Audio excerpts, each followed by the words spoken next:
Սիրելի հայրենակիցներ, ես զուտ ուղղակի արձագանքում եմ իրավիճակին, 18 թվին նախկին բարքերի դեմ շատ մեծ ոգևորվածությամբ մեծամասնությունը քաղաքացիների պայքարեց, 8 տարի անցել է, այն սպասումները, որոնք որ մենք ունեցել ենք, իհարկե չեն արդարացվել,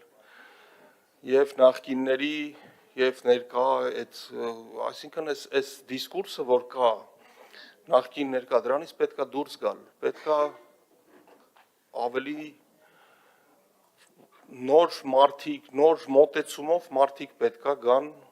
եւ կառավարեն։ Եթե մենք քննարկում ենք կարևորագույն ջրի եւ այդ ջրամատակը կոյուղիների բանի հարցը եւ այլն, իշխանությունը չպետք է դուրս գա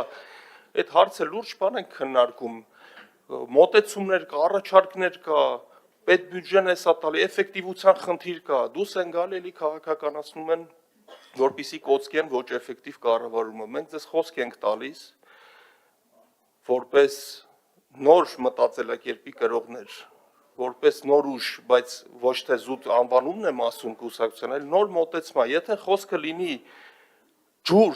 ջրի հարց լուծելու, քննարկենք ջրի հարցը կլուծենք, ոչ թե 8 տարի մետրոներ կսարքենք կամ գոյուղատար չենք կարողանա անել,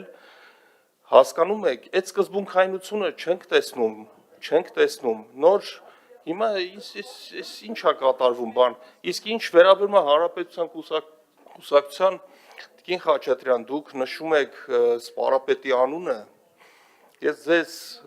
եւ ամբողջ կուսակցությանը մի խնդրանք ունեմ, կամ բոլորին ստեղ նստածների, դուք պատկերացրեք, ես չեմ ասում ինչ, չեմ ուղղորդում, զուտ ուղղակի ձեր մտովի պատկերացրեք, որ անկախ են ասածներին, են արածներին, քայլերին, ինչը որ արել է ներկայիս վարչապետը, ինչ վերաբերմունք կունենար սպարապետը Նիկոլ Փաշինյանին, տեսնելով օրինակ Փարիզում կամերայի դեմը այդ խնձոր ուտելուց ու ինչ-որ սրտիկը, ինչ-որ մանր բաներով զբաղվելուց։ Դուք պատկերացնում եք սպարապետի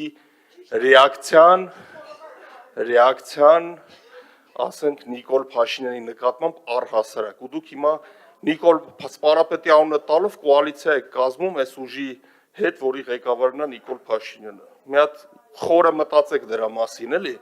խորը մտածեք, Տիկին Խաչատրյան, ում անունն եք տալի ու ում հետ եք դուք կոալիցիա կազմել։